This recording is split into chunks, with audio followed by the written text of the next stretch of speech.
If you think your weight loss has stalled, listen to this entire video because I'm going to help you figure out whether it actually has or if you're just being impatient. Welcome back to another episode of Lifting and Laundry, where I fold laundry in between sets because I literally don't have enough time in the day as a busy dad and a coach to get everything done. And with 3 kids, I have more laundry than I can physically or mentally handle. And so if you've been hitting your calories, hitting your workouts consistently, but your weight hasn't budged for a few days, maybe a week, that doesn't always mean something's wrong. And it doesn't always mean you need to make changes, because your weight is going to fluctuate daily based on a lot of factors that actually have nothing to do with whether you're doing things right or wrong with your diet, exercise, all that stuff. For example, you could have more sodium or more carbs in your diet than usual, which retain water, and water shows up on the scale. Maybe you got outside of your normal routine and you had most of your food in the evening yesterday, and so the scale went up, or it stayed stable, but that's just because you got food weight still waiting to be digested. And let's not forget about the elephant in the room here. Maybe you didn't poop yesterday. So since all of that unpredictable stuff can happen,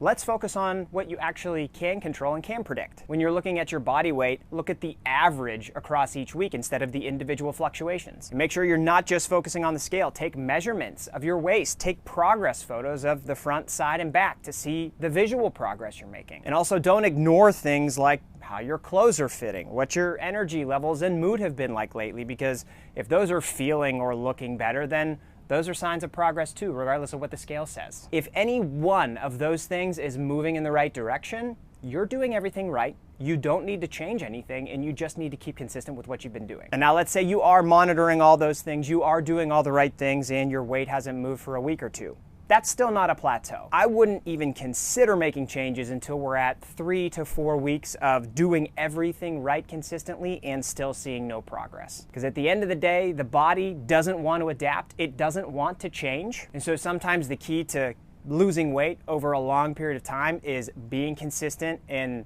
continuing to do the right things until your body is willing to change. I hope this helped. And if it did, and you're a busy mom and dad who needs fitness advice just like this, follow me. I would love to help.